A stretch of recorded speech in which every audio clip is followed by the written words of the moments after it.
Hey everyone, this is Lynn Bartown, and you are listening to the A.P.E.X. Hour on KSUU Thunder 91.1. In this show, you get more personal time with the guests who visit Southern Utah University from all over, learning more about their stories and opinions beyond their presentations on stage.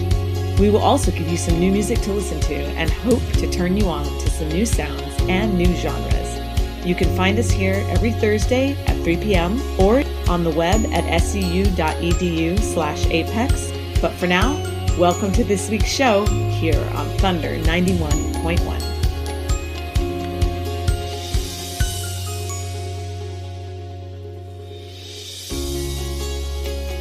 All right, everyone. Well, welcome to the A.P.E.X. Hour. This is Lynn Vartan, curator of A.P.E.X. events, and we are celebrating Halloween this week.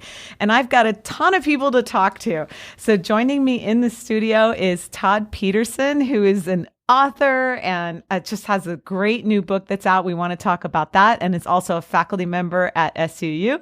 And also Christopher Clark, who is one of our awesome library faculty and outreach event coordinator for our libraries here at SUU. So welcome to you two that are in the studio. Hi, it's great to be here. And joining us remotely is the author, Brian Evenson, and we are so excited to talk about writing for the horror genre. So welcome, Brian. Thanks so much. Glad to be here. Well, cool. We want to start by talking about all the different connections between you guys. And I'd love to start by just kind of talking briefly about the connection between Brian and Todd. Now, you guys know each other from way back. Todd, tell me about it. Well, Brian and I met when he was in graduate school in Seattle, and I was living there working for the YMCA, and we kind of crossed paths. And Brian, I guess, left in graduate school and started his career, and I started getting the idea from him that maybe I could do something a lot like that. And so as he kind of moved from school to school, I kind of caught up and worked on a master's a little bit and then got some ideas about a PhD, and then ended up, we crossed paths in Oklahoma State, in Stillwater, Oklahoma, where I went to study with him, and then he was there for a period of time and then moved on to Denver and to Brown and to other places. And then I came here. And so it was just really interesting and great to be able to, it's for a lot more years than I guess I would care to imagine at this point. But yeah, I met him when he was just starting things and when his kids were tiny babies. And now I have a kid that goes to school here. So just there's been a lot of time and water under the bridge. But that's how I sort of became familiar with him.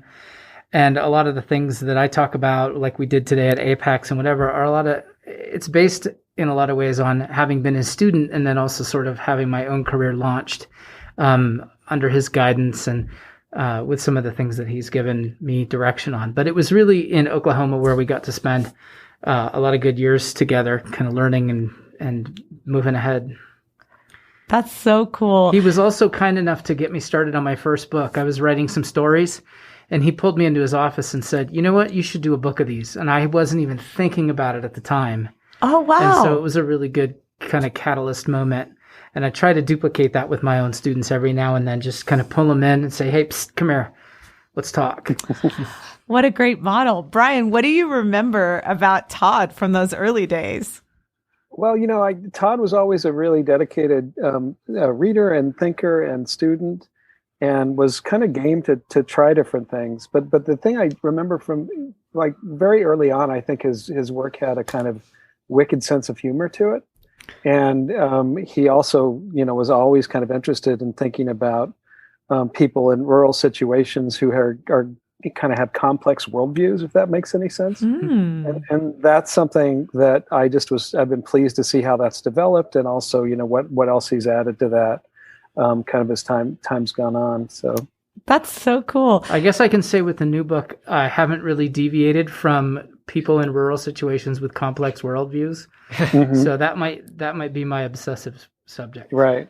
Yeah, well, kind of people that you might be nervous about having to have Thanksgiving with in some way. Well, let's take a quick minute to talk about your new book, Todd. I want to give you a chance to tell all of our listeners about it. Oh, well, my publicity people are going to be psyched about this. So I have a novel called Picnic in the Ruins, which is kind of a crime story. I pitched it as Fargo in the Four Corners.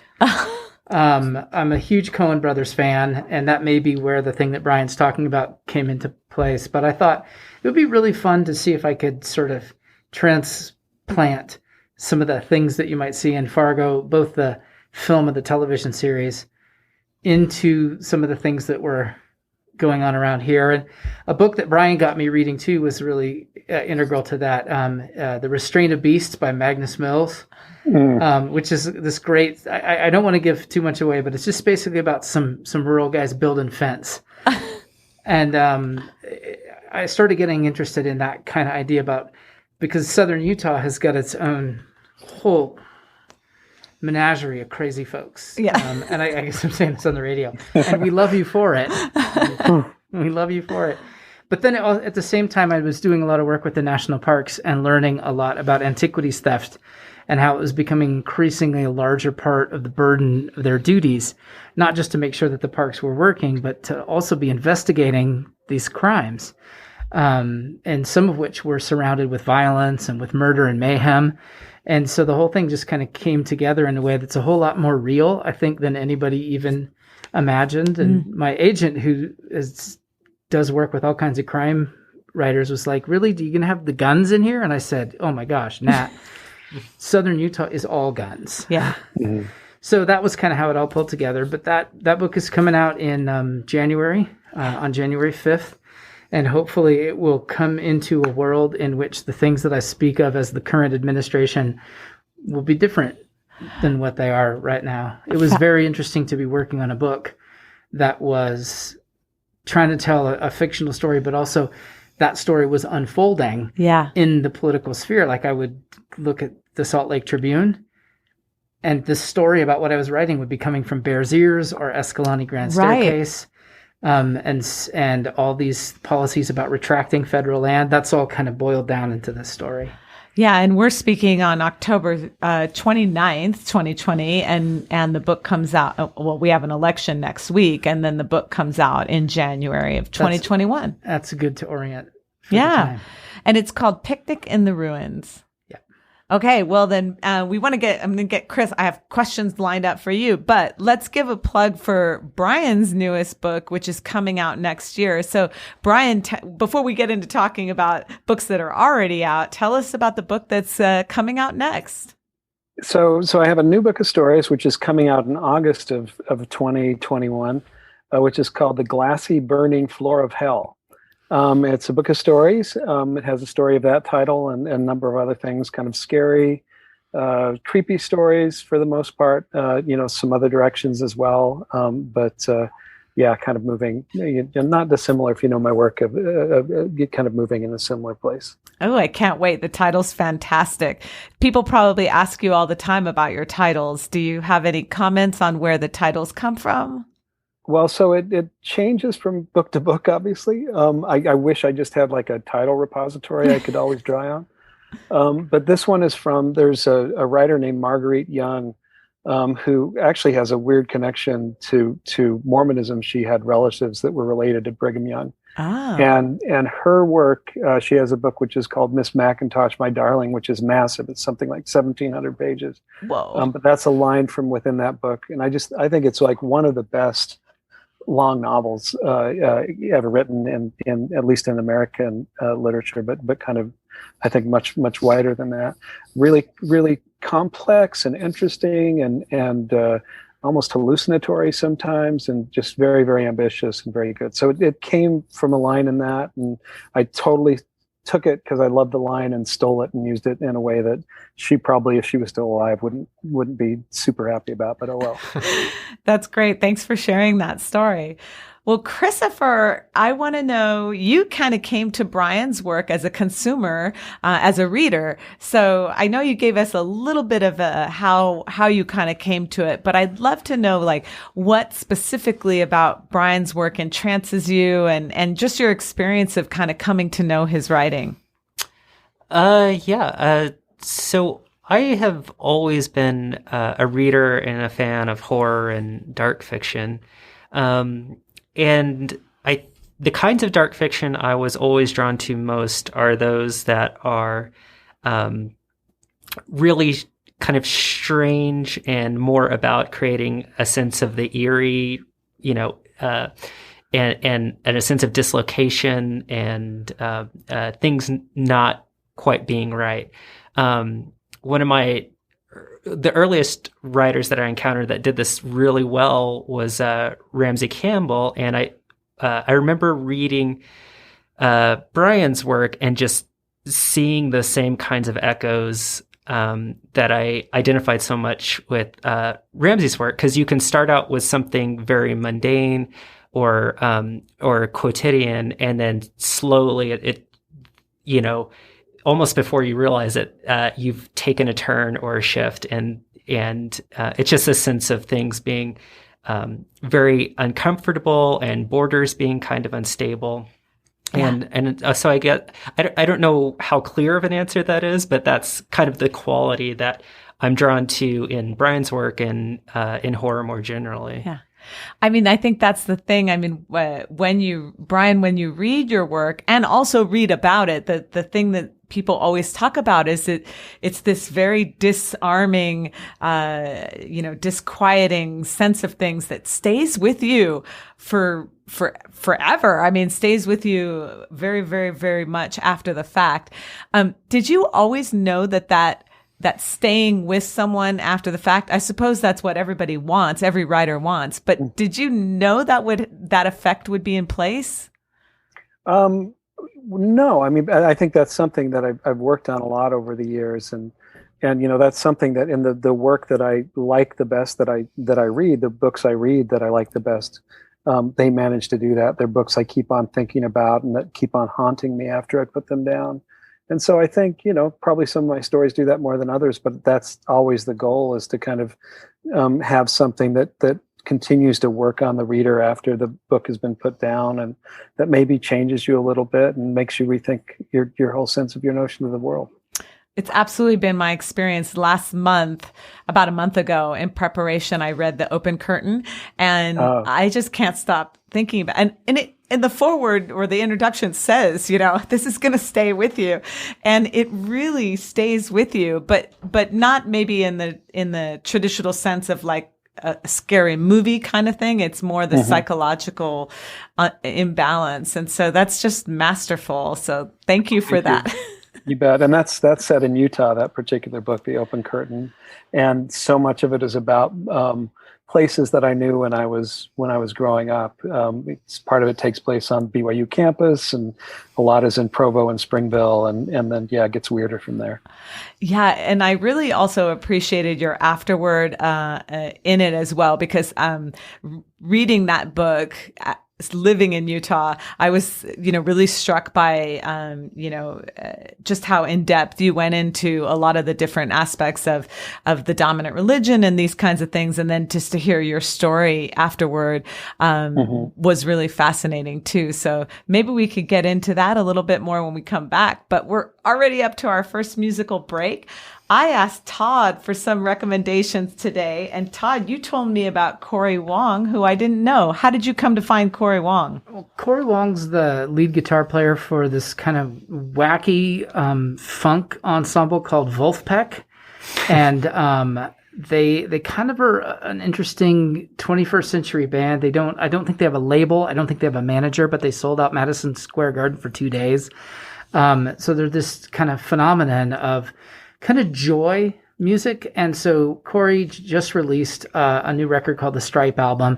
He's really pretty excited about it. I think he did a lot of the recording during the pandemic. So he brought together all kinds of interesting people to put this thing together. And I just thought it was funky and joyous, and probably just a good tonic for the week or so that we're going to be passing through. Well, it is totally that. So this is, the song title is Clickbait, and this is Corey Wong, and you're listening to KSUU Thunder 91.1.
All right. Well, here we are. We're back on the Apex Hour,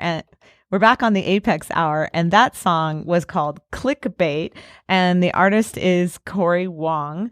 And Todd Peterson, who here in the studio had a very specific, he chose all the music for today, had a very specific reason for choosing that song in relationship to our guest author, Brian Evenson. Todd, what was the reason? The reason was to just be a little bit of a troublemaker and to try to, in some cases, put in some music that might be a complete juxtaposition against what we're talking about with horror and sort of dark literature and some of the psychological stuff that was going on. Because Corey Wong is said, I am the music of joy. That's like what I do. And so I thought that would be fun to lead off with that. Cool. Plus, it's groovy. It's an afternoon show. Yeah. So Totally. Yeah. Joy voices versus horror. Well, let's get into talking about horror a little bit more. We have horror writer Brian Evenson here. We have author Todd Peterson and our SU faculty member Christopher Clark joining us here on the Apex Hour. What do you guys want to know about horror? Todd, we were getting into some cool conversations about that. Take us on that road. Well, I wonder if a good starting point is to say, when we say horror, does everybody understand that in the same way? I mean, I think that some people think horror is a certain thing, and it might be horror movies, slasher movies, Jason, Halloween movies, or whatever. And then there's a sense that there's another kind of horror that has its literary roots, right? Like in Edgar Allan Poe, or some of these other kinds of things. Even something maybe as weird as Henry James' Turn of the Screw, which is kind of psychological. And then there's something I think that Brian's doing, which is occupying another space, maybe a third space of overlap, that isn't strictly, kind of like a slasher, but it isn't also not a slasher. It's not about monsters, but it's also not about monsters. And so getting a sense of what we mean when we're talking about horror is a good thing, but then also starting to say, well, okay, so what is it a writer does to make those things happen? Because it isn't just write something gross happening.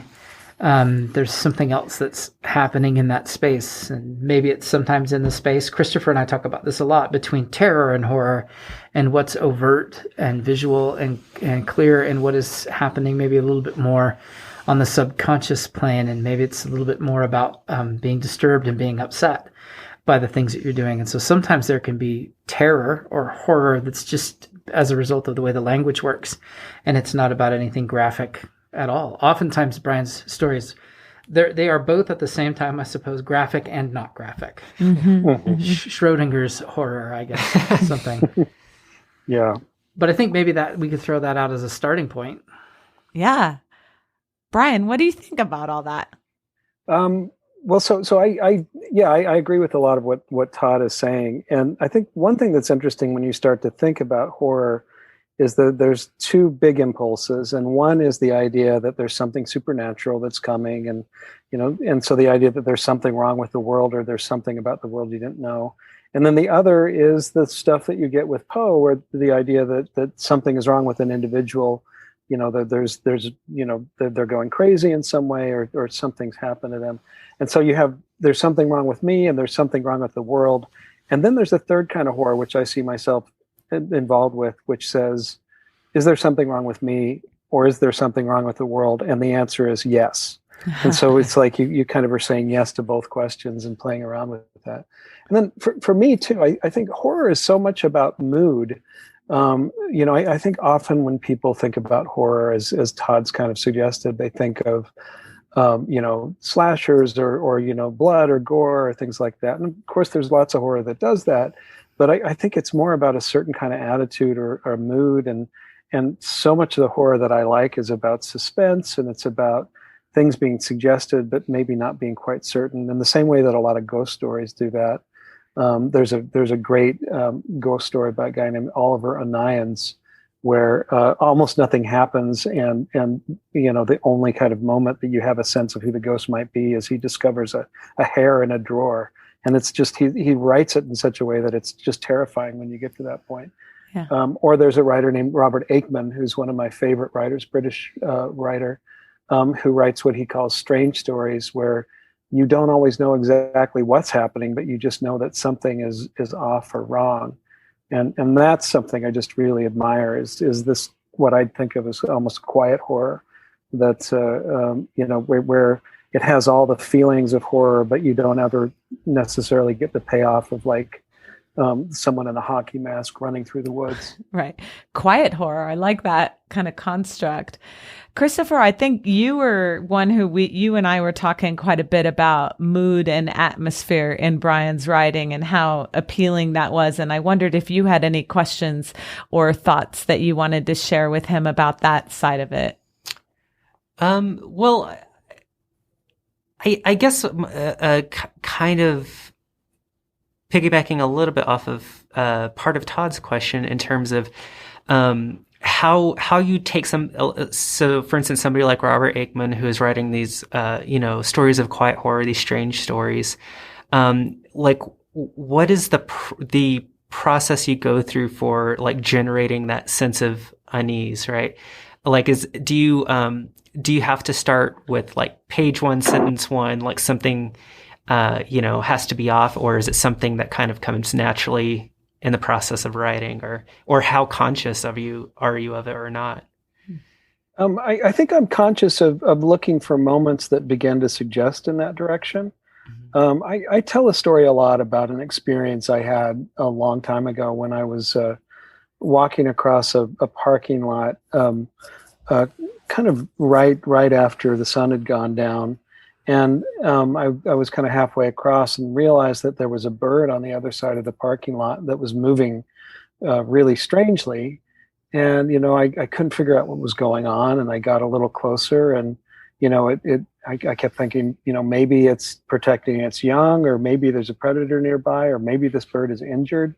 I kind of watched it move back and forth, and it would move a little bit and then it would stop. And I kept on just wondering what was wrong with this bird. And it wasn't until I was about 10 feet away that I realized it was not a bird at all, but a leaf being blown around in the wind. And this is the kind of experience that we have all the time in life. So much about the way in which we interact with the world is that we misperceive, or we make guesses about what's there.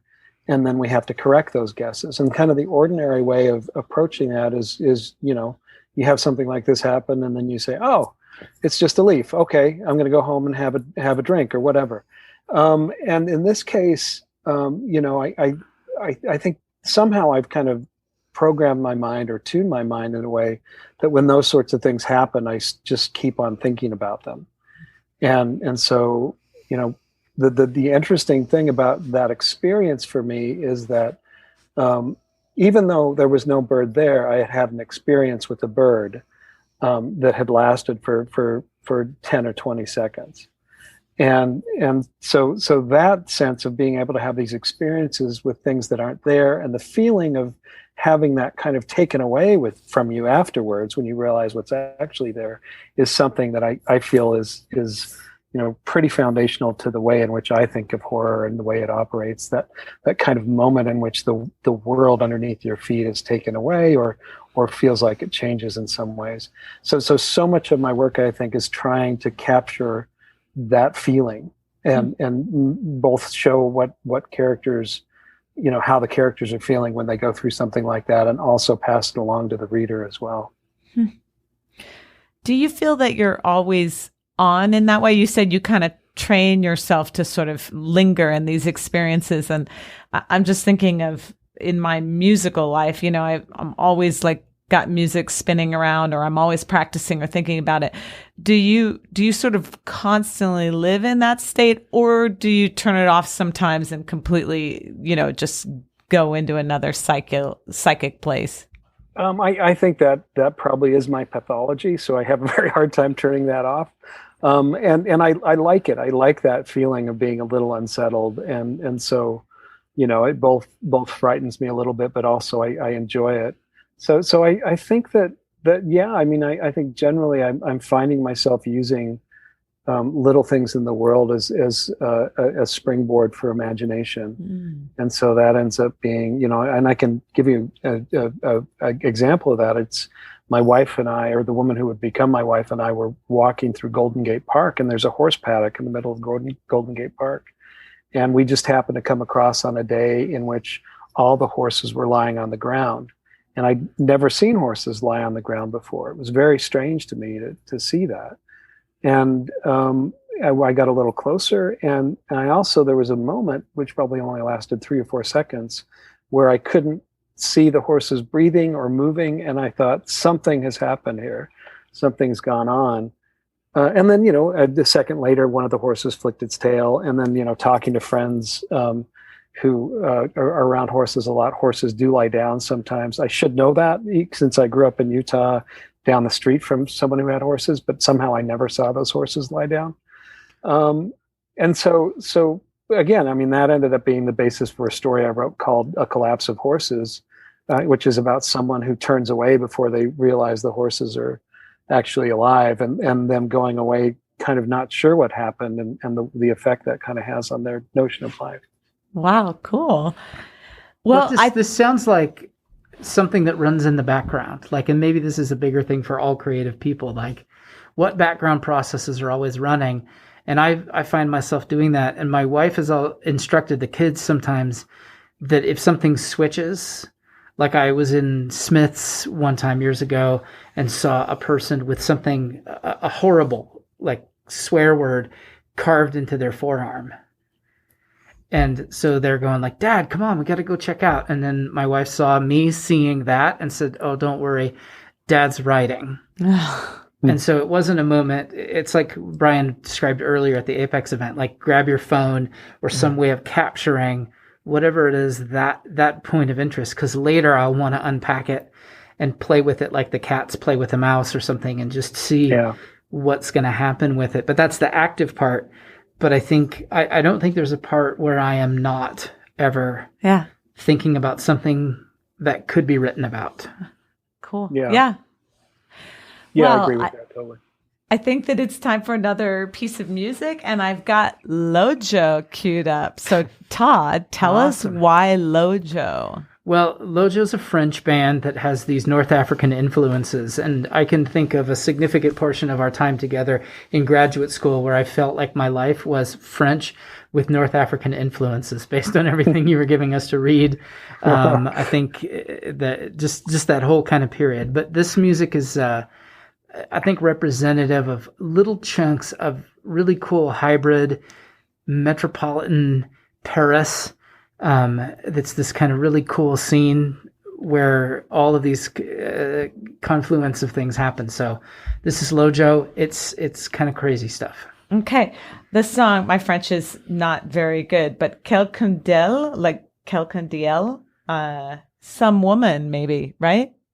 Brian, you're probably the best. You probably have the best French among us. Quelqu'un means some, and then what was the last word?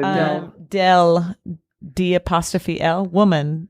I think something about her is basically Quelqu'un d'elle. Something about of her. Okay, by Lojo. This is KSUU Thunder 91.1. Actually,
All right. Well, welcome back to the Apex Hour. That song, we're translating it something of her, something to her, but the artist is Lojo, Lo''Jo.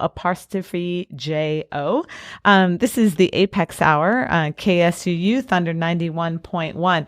We are talking about writing and literature and horror in writing, but we just listened to a song that was incredibly international, and we started talking about genre, like what genre would you give that music, and international genres and all these things. And so we thought we'd open a conversation about some of the new and interesting genres that these authors here that are joining me are interested in and working in. So Chris, I'm going to turn it over to you to kind of start asking about, what was it? Weird.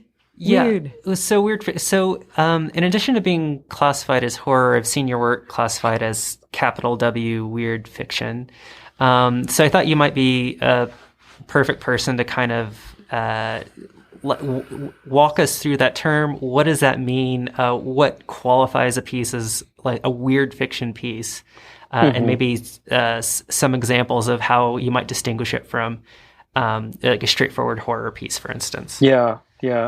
Well, I mean, there's a lot of moments where horror and weird meet, or where science fiction and weird meet.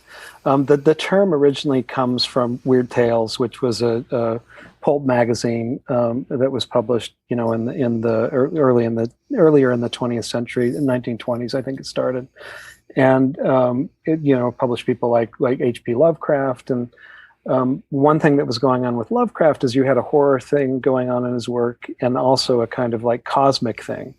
And so the combination of those two things kind of definitionally seemed weird to people. But I think what happened is the term has really kind of exploded and moved in different ways since then. Most recently, Anne and Jeff Vandermeer published this anthology called The Weird, which is massive, something like 1,200 pages. And it has in it, stories that you might have originally been published as science fiction or fantasy or horror, but that have an element that kind of push them to the edge of those genres and have a kind of strangeness that maybe makes them feel like they're more similar to these other stories, even though those other stories were originally published in different genres.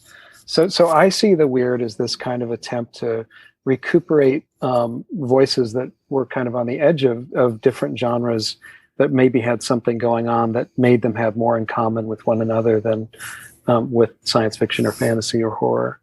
So and I think it's a productive space. There's definitely, with the weird, there's a sense of strangeness that's part of it.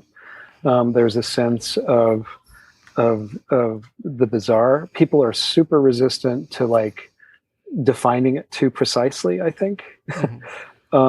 But I do think it's usually there's an element of horror, there's an element of the fantastic, whether it be science fiction or fantasy, and then it's the way in which those come together in ways that can be strange or surprising, or I guess, for lack of a better word, weird. I've wondered if there hasn't been like weird as a modifier. Like when I think of weird, one of the things that comes to mind strangely for me is Michael Moorcock fantasy. So Elric of Melniboné, but the way that it was originally like just sword and sorcery stuff, and then it starts moving progressively into this cosmic space, like all heroes are one hero, and some of these kind of larger things, but it's still these little skinny pulp novels. Yeah. But then they are tackling these larger right things. I mean, it's really, in some cases, it's really psychedelic stuff, but it comes in. Ballard, I think, was one of the British writers that was kind of bringing that into play at the same time that Moorcock was, but they were also pushing against conventions. So Moorcock swears he was never influenced by Tolkien, because everybody has to kind of contend with that, but it's a space for British fantasy that doesn't occupy that same space. So for me, I see it in fantasy writing, but it appears in other kinds of things. There's like weird crime fiction.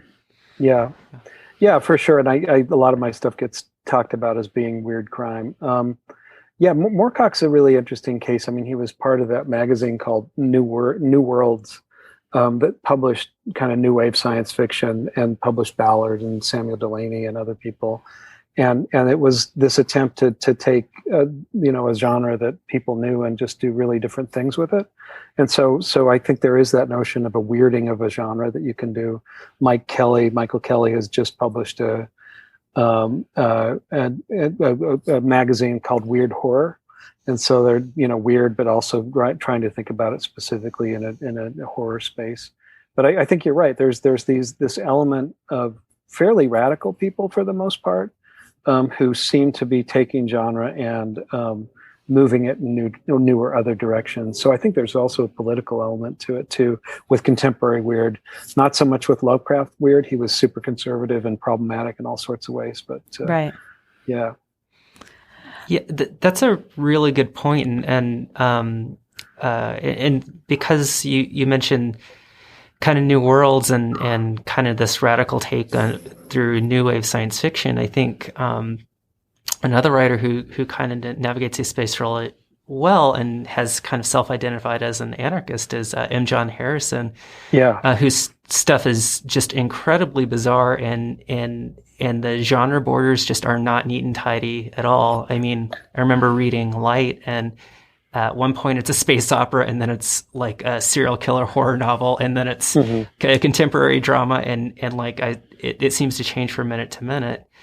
But it all kind of, the themes are cohesive, and like the characterization is rich. And so the fact that the world is so bizarre and unsettling, it's still kind of anchored in that very real human element. So, no, he's for sure one who I think is very much involved in. I think he has 2 stories in the weird anthology that Anne and Jeff Vandermeer put out. But Nina Allen just published a review of his latest book a few days ago in the Los Angeles Review of Books, where she talks about what he does with genre is he uses genre to like burn its own bridges. And so he kind of has that Light, what you're talking about, it's part of a trilogy, and each of those books in the trilogy takes apart science fiction in a different way. Or he has an earlier tetralogy called Viraconium, which just takes fantasy apart in really interesting ways. And that I think is, I think he's a great example. I think he's someone people should definitely read. So both he and Moorcock can be seen as working in a kind of science fantasy space too, where you feel like you're in a fantasy world and then start to get clues that no, you may actually be in a science fictional far future space. And so that kind of impulse to kind of confuse genres, and it's also about unsettling the reader, because you think you're reading one thing and then you realize you're reading something else. That unsettling of the reader, I think, is something that's important to a lot of weird fiction. One of the things that you had us think about years ago in school, Brian, was this idea that authors are accompanied by a discourse that gives them a certain presence, like this author does this kind of thing. And once that author becomes aware of that, they can start to kind of hack that as well. And I think that that's an interesting thing. Like whenever I'm reading a Brian Evenson book, like your last book, the song for the ending of the world, or when we get to the story called Shirts and Skins. Oh my gosh, I set it down and I went, oh no. Okay. So this is now that title plus Brian Evenson. Before I even read it, I start prepping myself for what I'm going to get. Now, thankfully, that story went somewhere I wasn't even expecting. But do you think that sometimes writers that have a good sense of self-awareness can manipulate and play that because they kind of know what people think they're going to get? Yeah, for sure. I mean, I think absolutely.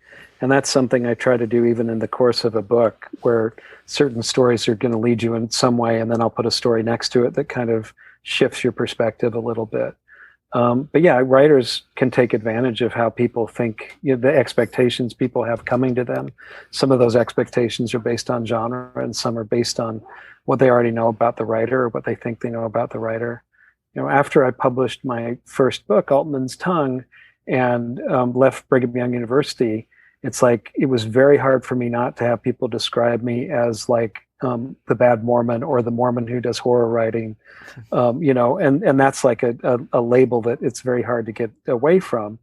And so it becomes something that you begin to figure out ways to kind of play with and mess around with the expectations of it. That's interesting. So you did intentionally kind of take that moniker and mess with it. Yeah, a little bit, and it depends on what I'm doing exactly. But yeah, absolutely. Yeah. So I actually had a conversation with Dan Wells, who is who's a horror writer who also lives in Utah, and he was just very angry that he had not got to be called the horror writing Mormon before I did. And when you hear that now that a lot of time has passed, is it pretty easy to sort of laugh at that? I imagine that at the time it might have been a more intense feeling about it. Yeah, I mean, the thing I found is that people call you what they want to call you. I mean, I think it was probably no one thought of me as a horror writer per se until maybe 2006 or so. Mm-hmm. And I think it was Peter Straub blurbed one of my books and mentioned literary horror in the blurb, and then I started seeing that term come up more and more.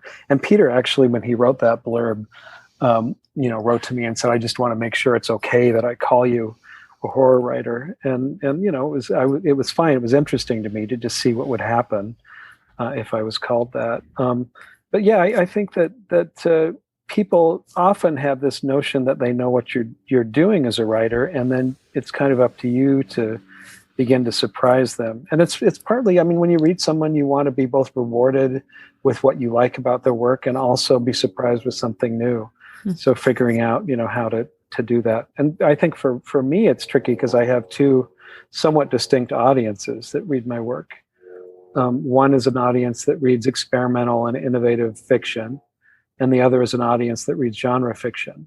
And they both are kind of keying on different things in my work. And ideally, you try to have the work be double-voiced enough that you can that different things can appeal to both readers. Oh, that's cool. But sometimes if you're in the same room with two of those people, it's like being in a room with your stoner friends and your church friends, where it's like you can't, they're both talking about something related to you, but, it doesn't seem like they're talking about the same thing at all.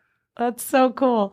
Well, we might have time for one more question. We don't even have time for a last song. And then I have my last final question that I always ask my guests. So do either of you have a question that we haven't touched on that you really want to make sure to get to?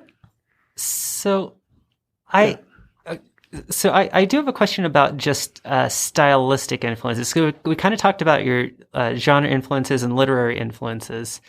But just in terms of your writing style and kind of the sparse, lean prose, were there any writers or works where that kind of helped you develop that style?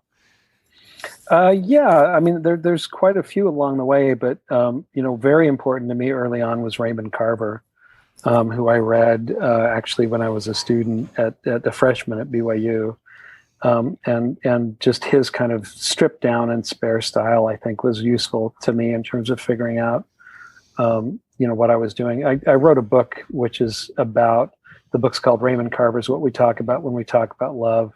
And it's a book just about Carver and that book and the way in which it was edited by his editor, Gordon Lish, who ended up being the editor of my first book and ended up publishing a bunch of my stories in his magazine, The Quarterly.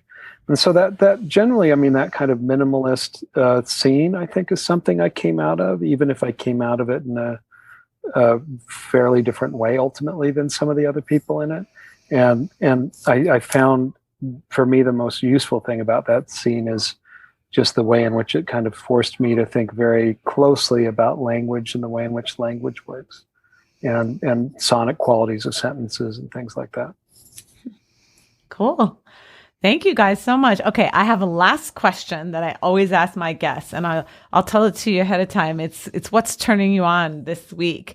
And when I ask the guests that, it could be anything. It's just a way for our audiences to get to know you in a different way. It could be a TV show, it could be a movie, it could be a book, it could be a food item.